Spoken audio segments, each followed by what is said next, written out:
Avant d'ouvrir la parole du Seigneur, je vous invite à la prière.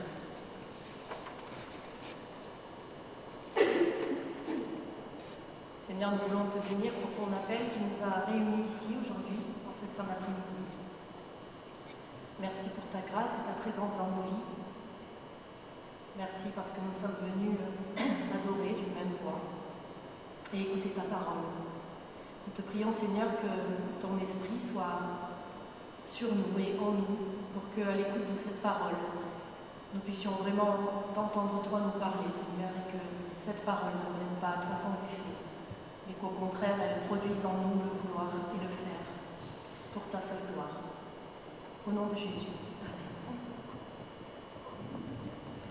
Amen. La lecture aujourd'hui se trouve dans la première épître de Jean, au chapitre 5, les versets 1 à 9.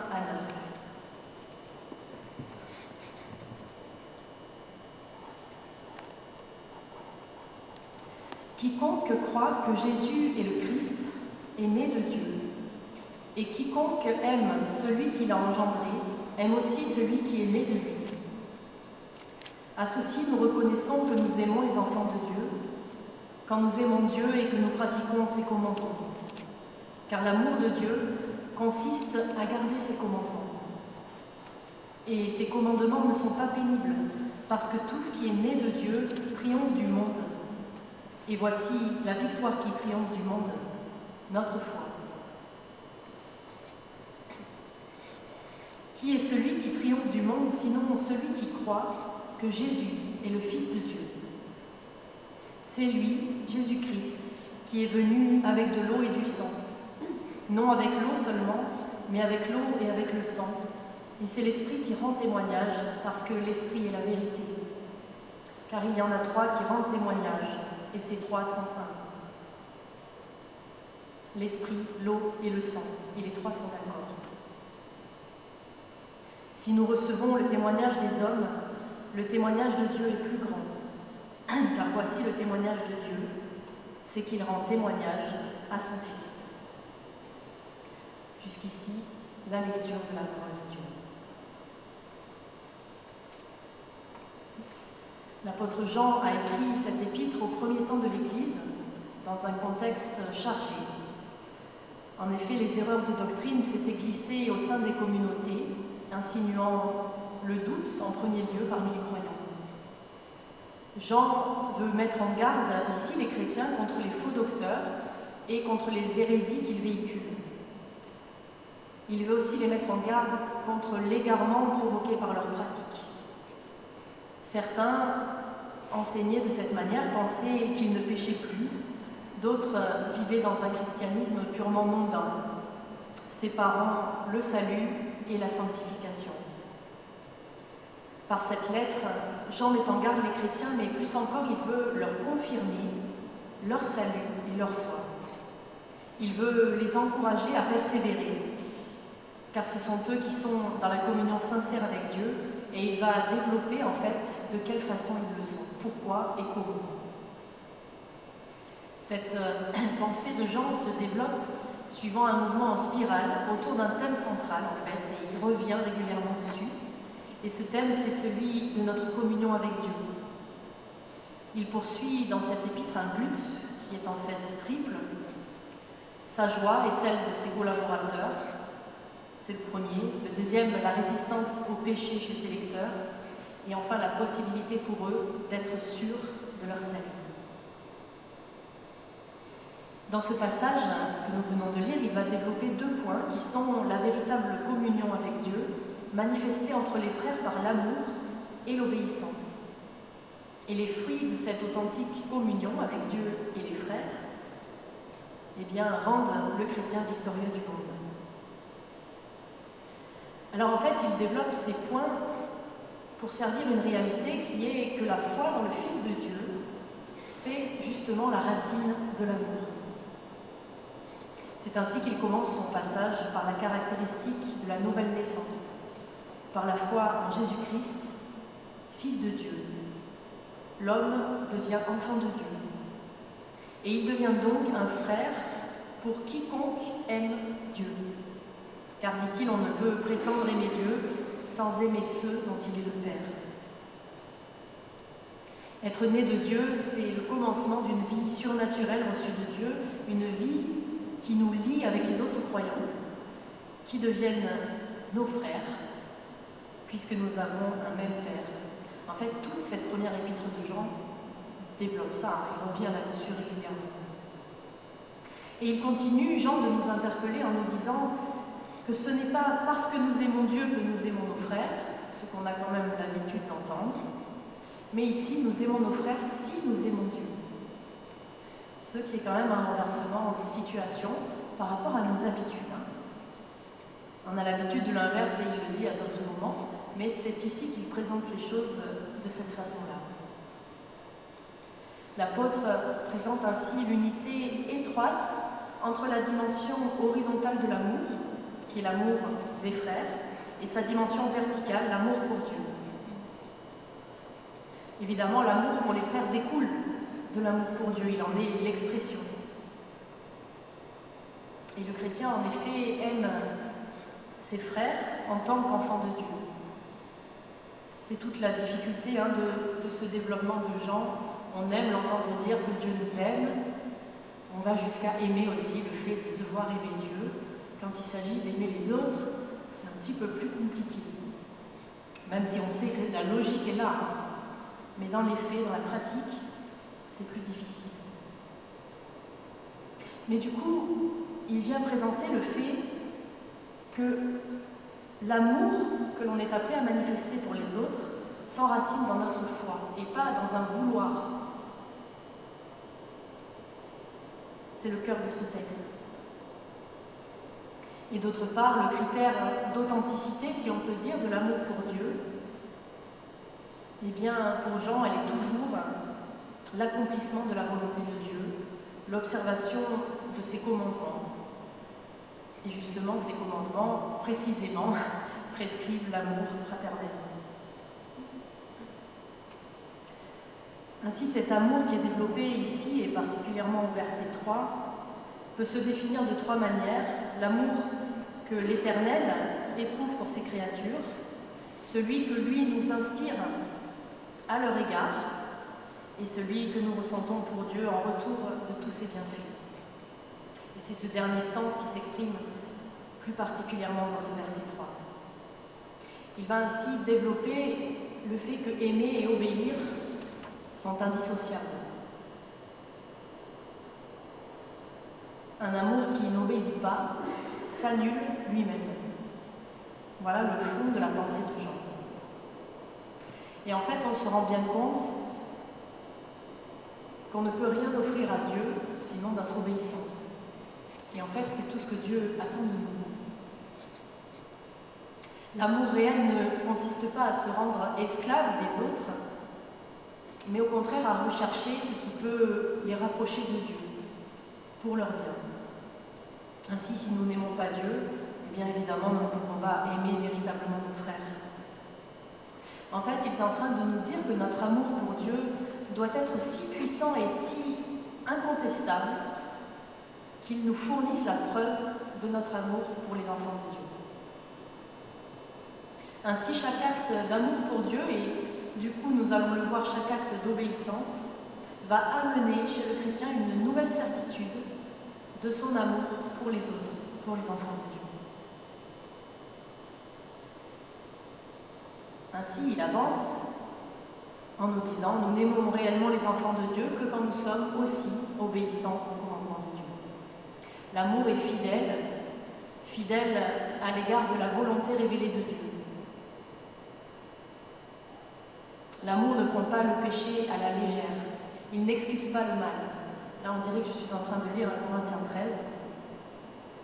L'amour nous conduit à placer la vérité de Dieu au premier rang et en fait à lui subordonner tout le reste.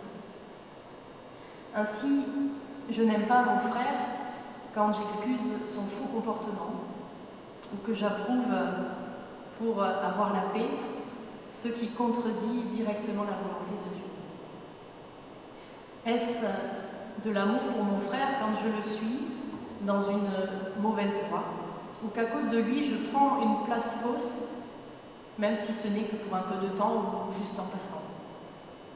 Ne suis-je pas en train à ce moment-là de le conforter dans ce qui est faux et qu'il fait? Et en fait, on se rend bien compte, tout au long de la Bible, que l'amour de Dieu ne fait jamais ça. Il ne nous laisse jamais suivre une voie qui nous pardonne, juste pour qu'on n'ait pas de conflit. Ainsi, nous devons nous garder de mettre une sorte d'approbation du mal chez les autres, que ce soit en doctrine ou en pratique. Et alors, on va peut-être se dire, on ne le fait jamais. En fait, on le fait en y étant indifférent. On ne le fait pas de manière active et directe. Mais on le fait parfois en y étant indifférent ou en nous identifiant à ce mal d'une manière quelconque. Encore moins avons-nous le droit de pousser notre frère à la désobéissance à Dieu, parce que la désobéissance n'est jamais de l'amour, que ce soit du point de vue de Dieu ou de ses enfants. Nous ne pouvons donc pas séparer l'obéissance de l'amour. S'il n'y a pas l'obéissance, eh bien ce n'est pas de l'amour. Peut-être les parents vont dire « dommage qu'il n'y ait plus les enfants », mais là c'est avant tout de nous qu'il s'agit. Et malheureusement, ce rapport entre l'amour pour Dieu et l'obéissance à ses commandements est souvent méconnu, ou en tout cas, on essaie de faire comme si on ne l'avait pas vu. Parfois, on considère les commandements comme un joug pesant, un obstacle à notre liberté, une contrainte. En tout cas, c'est de cette façon-là, je crois, que nos contemporains nous voient, esclaves, obligés d'obéir, de respecter des lois. Une personne m'a dit un jour, je plains les chrétiens avec toutes leurs obligations, toutes leurs lois. Moi, au moins, je fais ce que je veux. Alors, on pourrait discuter sur le ce que je veux, mais la question, c'est surtout, est-ce que c'est la seule image que nous renvoyons? Et si c'est le cas, c'est en fait vraiment inquiétant, parce que ça ne donne pas envie de nous ressembler. Et au contraire, d'après ce texte et beaucoup d'autres, c'est l'amour qui devrait nous caractériser. Comme le dit ce cantique, tous unis dans l'esprit, le monde verra que nous sommes chrétiens par l'amour dont nos actes sont empreints. Obéir à Dieu ne devrait pas et n'est pas une servitude, parce que ses commandements sont justement dictés par son amour pour nous. Et en fait, quand on aime quelqu'un, eh bien, ça ne nous coûte pas de lui faire plaisir. Obéir à Dieu, dans ce sens, n'est donc pas un fardeau. Et c'est justement la position nouvelle du chrétien vis-à-vis de la loi divine, qui était ce joug dans l'Ancien Testament, ce fardeau, quelque chose qu'on n'arrivait pas à respecter, vers lequel on voulait tendre, mais qu'on passait toujours à côté finalement. Eh bien, la position du chrétien qui est nouvelle, c'est que cette loi ne le rend pas esclave, mais au contraire, elle le libère. Elle le rend libre et capable d'aimer. C'est tout le sujet de notre année de catéchisme sur la loi et la liberté. Alors c'est vrai que c'est difficile à comprendre, qu'une loi puisse libérer, ça paraît antinomique dans les termes, mais quand même, si on regarde les 10 commandements, ça commence par « Je suis l'Éternel ton Dieu qui t'ai libéré de la maison des servitudes ». La loi nous rend libres et capables d'aimer. Et elle nous libère par le Christ, parce que quand on est soutenu par le Christ, en fait, rien n'est impossible. La preuve, nous dit Jean, et c'est ce qui est intéressant dans sa pensée, c'est qu'il avance de manière logique et il vient amener des preuves de ce qu'il avance. La preuve, c'est qu'on a d'ores et déjà vaincu le monde. C'est une victoire remportée à chaque instant en communion avec le Christ. Alors ça n'enlève rien à son caractère eschatologique, c'est-à-dire à venir, une victoire finale, mais il y a quand même une victoire déjà là aussi. C'est un des nombreux, déjà pas encore, de l'Évangile. Alors par rapport à cette victoire du monde, c'est le grand sujet aussi chez Jean, ce monde qui cherche à nous détourner de Christ. On se rend compte que rien ne pourra vaincre le monde dans mon cœur, si ce n'est le sentiment profond de la manière dont ce monde a traité le Christ. Et en fait, c'est ce dont il faut qu'on se souvienne régulièrement. Comment ce monde vers lequel on a envie d'aller a traité celui qu'on aime. Faire le point à ce sujet est nécessaire quand on se réclame de Jésus-Christ, parce que nous vivons au sein d'un peuple, le peuple de Dieu. Nous sommes également les enfants de notre temps. Les gens qui nous entourent veulent vivre de façon commode et acceptent volontiers d'être conduits, guidés, voire égarés et trompés. Nous ne sommes pas entourés de sociétés commerciales innocentes. Les entreprises qui tirent les ficelles du marché pensent d'abord à leur profit, je ne vous apprends rien. Rares sont celles qui ne se réfugient pas derrière un brouillard de mensonges et d'affirmations alléchantes quand même, mais fallacieuses. Et en fait, on se rend compte que le peuple, plutôt bon enfant, finalement s'en laisse imposer, s'en laisse compter tant qu'il peut continuer à jouir et à profiter d'un certain confort. Si on lui laisse ses jeux, sa télé, son repos.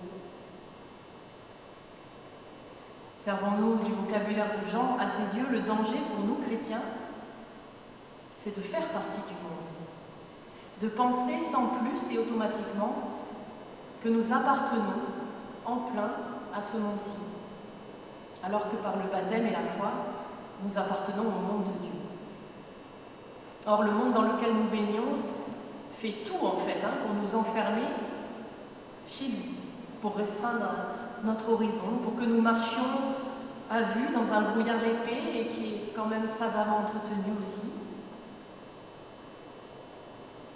Et il nous dit quelque part que nos souhaits et nos projets, nous devons les partager avec les gens de ce monde. Pour être heureux, on nous fait comprendre qu'il faut être en phase avec le monde. Ce monde-ci détermine ce qui est juste et beau, ce qui est permis, ce qui est à la mode et ce qui ne l'est pas. Ce monde-ci qui se veut indépendant de Dieu désire qu'on s'adapte aveuglément et qu'on accepte en plein ses façons de voir, de jouer, de vivre.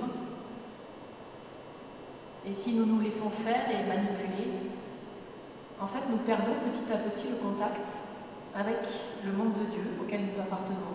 Nous oublions que Jésus a mené un lourd combat pour nous extraire, justement, de ce carcan. Nous faisons comme si la résurrection et la bénédiction, le baptême, la foi, ne nous avaient pas permis de prendre pied déjà sur l'autre rive. C'est pourquoi il s'agit pour nous de profiter, si on peut dire, des cultes, de la communauté, de la Bible, pour que nos yeux s'ouvrent et voient clair, pour distinguer les réalités dernières, pour permettre à notre volonté de prendre une décision correcte et qui est souvent courageuse et difficile. Non, il n'est pas vrai que ce monde-ci est gagnant, même si c'est ce qu'on veut nous faire croire. Non, il n'est pas vrai qu'il faut se laisser emporter facilement dans la séduction. C'est une erreur fatale que de croire que nous sommes nés pour appartenir définitivement à ce monde-ci, qui fixerait pour nous les règles du jeu et les règles de la vie. Il n'est pas vrai que ce monde-ci est vainqueur et qu'il n'y en a pas d'autre. Et pourtant, qu'est-ce qu'on l'entend, ça ? Alors, laissons Jean nous réveiller, laissons le Saint-Esprit nous travailler, laissons la Bible être notre GPS et nous rappeler que tous ceux qui croient que Jésus est le Christ sont enfants de Dieu. Sortons du brouillard, tâchons d'y voir clair, parce que c'est Dieu qui règne sur nous. On l'a chanté tout à l'heure, libre de nos chaînes, nous marchons vers toi. C'est Dieu qui règne sur nous, c'est le Christ qui dira le dernier mot. Nous sommes citoyens du règne de Dieu, nous sommes en route, pas vers quelque chose de vague, mais vers quelqu'un, vers notre Seigneur, vers notre Sauveur, et vers la terre promise. Nous n'appartenons pas à ce monde-ci, nous ne sommes pas des enfants de la terre, mais des enfants de Dieu. Jésus a combattu pour nous sur la croix, Et Dieu l'a désigné comme vainqueur à Pâques.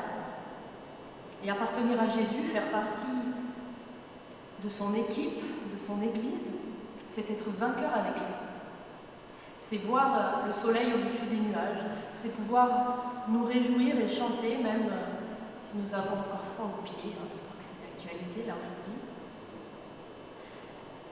Nous n'aurons de paix en fait et de bonheur et d'avenir que si nous optons pour celui qui a gagné. Or, dans la bataille d'arrière-garde que ce monde prétend gagner et dont nous parle justement le livre de l'Apocalypse, il est dit que les rois, les représentants de la bête, vont combattre contre l'agneau et l'agneau les vaincra parce qu'il est le Seigneur des seigneurs et le roi des rois. Les appelés, les élus et les fidèles qui sont avec lui vaincront aussi. Ces élus, ces appelés, c'est bien nous, les baptisés, les croyants. C'est bien de nous que parle le Seigneur lorsqu'il dit « Celui qui vaincra, je le ferai asseoir avec moi sur mon trône ». Voilà qui nous libère de tout défaitisme et de tout pessimisme. Cette joie victorieuse est au centre de la Bible tout entière, de la bonne nouvelle qui annonce Dieu est vainqueur. Le Seigneur nous permet de respirer et de vivre, d'espérer, de nous réjouir. Adieu ténèbres et brouillard.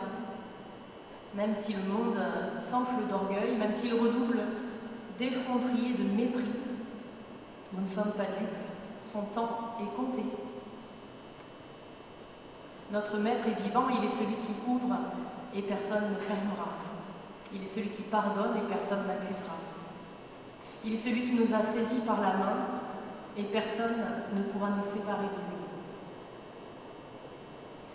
Alors ce qui importe en ce jour où, comme chaque dimanche, nous faisons mémoire de la résurrection du Seigneur, c'est peut-être que nous ne nous mettions pas en avant. Il ne s'agit pas, sous prétexte de témoignage, de faire étalage de nos efforts, de nos combats et de nos succès, même s'ils peuvent être véritables. Une seule chose est nécessaire et joyeuse à souhait, c'est de diriger le projecteur sur le combat du Seigneur et sur sa victoire à lui. Rappelons sans faiblir ce que le monde s'évertue à faire passer sous silence. Grâce à Jésus-Christ, une ère nouvelle a commencé. Le monde nouveau est en chantier et le ciel est ouvert. Parlons un peu plus de Dieu et un peu moins des hommes. Transmettons l'appel du Maître et un peu moins notre sagesse. Insistons sur le fait que le Seigneur nous a adoptés, que nous sommes ses enfants et qu'il nous attend dans son royaume de paix et de joie. Célébrons ensemble ce Dieu qui s'est engagé à fond pour nous et répétons avec le psalmiste « L'Éternel a fait pour nous de grandes choses, nous sommes dans la joie ». Ainsi la foi n'est pas seulement un moyen de vaincre, elle est déjà une victoire, parce qu'elle est fondée sur Jésus, le Christ, le Fils de Dieu. Jean poursuit son écrit en nous présentant la réalité du sacrifice de Jésus, avec ce passage un peu compliqué sur l'eau, le sang, l'esprit. Alors j'en dis quelques mots pour que vous ne repartiez pas avec plein de questions. L'eau et le sang qui sont mentionnés ici font référence à la mort du Sauveur. Jésus, élu par Dieu, est mort pour nous délivrer du péché, nous enlever tout fardeau, parce que lui est sans péché. Et ceci afin de restaurer notre relation au Père et de nous redonner accès aux promesses de Dieu et à la vie éternelle avec lui. Jean montre les deux natures présentes en Jésus, à la fois homme et Dieu, et il ajoute que l'Esprit en rend témoignage. Le témoignage intérieur de l'Esprit consiste à manifester aux croyants la portée du salut et la vérité des faits qui sont énoncés, et ainsi à le conduire à la connaissance encore meilleure de Jésus-Christ. L'Esprit est la vérité puisque nous savons que par lui est rendue présente et active la vérité apportée par Jésus. L'Esprit applique et interprète à travers les siècles la mission et les dons accordés aux croyants par le Sauveur. N'oublions pas que l'Esprit Saint, c'est Jésus qui vit en nous. L'eau, l'Esprit et le sang sont tous trois témoins et ils sont unis dans la personne de Jésus qui les donne comme des grâces. L'eau et le sang affirment sa venue sur terre et l'Esprit sa présence auprès du Père. C'est intéressant que Dieu nous donne 3 témoins, parce que dans la loi de l'Ancien Testament, il a dit explicitement que s'il n'y avait pas 2 témoins, c'était pas valable. Et là, il en met 3, comme ça, on ne peut rien en dire. L'eau et le sang, on parle donc de la mort de Jésus, mais avec cependant une petite nuance. L'eau apporte la pensée de la purification, qui est plutôt morale, alors que le sang apporte l'idée d'expiation, qui est plutôt judiciaire. Et en fait, c'est les deux ensemble qui sont témoins de l'œuvre du Christ. Il y a donc plusieurs niveaux de signification dans ces mots prononcés par Jean. Nous avons ainsi, dans le verset 6, 3 résultats de la mort de Christ pour le croyant: la purification par l'eau, la propitiation ou l'expiation par le sang, et le sceau du Saint-Esprit. Il y a un parallèle assez intéressant d'ailleurs dans l'Ancien Testament, si on regarde en Exode 29, quand les fils d'Aaron avaient leur cérémonie de consécration pour leur ministère, l'eau était utilisée en premier, ensuite le sang, et finalement l'huile d'onction. L'huile qui est souvent une figure du Saint-Esprit dans l'Écriture. Ainsi, le Saint-Esprit utilise la parole de Dieu et la mort du Christ pour nous édifier. Ce sont d'ailleurs ces mêmes éléments que nous retrouvons ici. L'unité chrétienne repose justement sur le témoignage rendu par Dieu à son Fils, témoignage qui est gravé dans les cœurs par le Saint-Esprit. Et en disant qu'il y a 3 témoins en faveur de Jésus, Jean veut nous dire que Dieu a suffisamment accrédité son Fils devant les hommes dans le grand procès qui l'oppose au monde. Il n'y a rien à rajouter. Ces 3 témoins rendent un unique témoignage, celui par lequel Dieu nous révèle sa vie divine et nous la communique. Dieu est vrai et il rend témoignage de son Fils. Ce témoignage, il dépend de l'homme de le recevoir ou de le repousser. Alors si aujourd'hui quelqu'un entend ce témoignage pour la première fois, il lui appartient d'ouvrir son cœur à Dieu et de lui dire: j'ai besoin de toi, Seigneur Jésus. Viens transformer ma vie. Et à nous tous qui entendons aujourd'hui le rappel de ce témoignage, eh bien, il nous appartient de le recevoir encore une fois, avec foi, espérance et amour, mais pas juste de le recevoir, aussi de le faire rayonner autour de nous, par notre façon d'aimer Dieu, de nous aimer les uns les autres, mais aussi notre façon de servir dans la joie et d'obéir au commandement de Dieu avec amour et plaisir, et surtout en étant conscient que c'est à lui que nous appartenons, pas à ce monde, et que la victoire nous est acquise. Amen.